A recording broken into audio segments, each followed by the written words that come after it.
Každý sa niekedy cítil unavený a hľadal vinníka vo svojom okolí. Čo ak sme hľadali na nesprávnom mieste?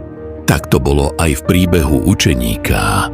Majstre, prečo ma niektorí ľudia tak unavujú? Pýtal sa učeník. Majster ho bez slova zaviedol do tmavej jaskyne a zapálil jedinú sviecu. Jej plameň okamžite rozohnal hustú tmu. Svieca sa nesťažuje, že je tma, povedal majster ticho. Ona proste svieti.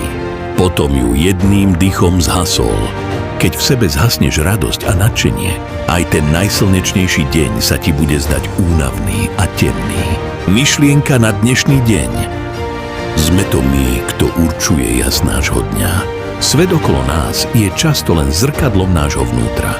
Ak sa cítime vyčerpaní z ľudí a okolností, skúsme sa na moment zastaviť a pozrieť dovnútra. Je tam ešte plameň, alebo len tlejúci knôt.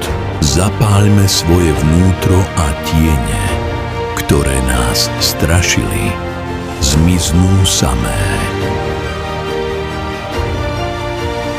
Klikni na tlačidlo odoberať a zapni si zvonček. Budujeme to spolu.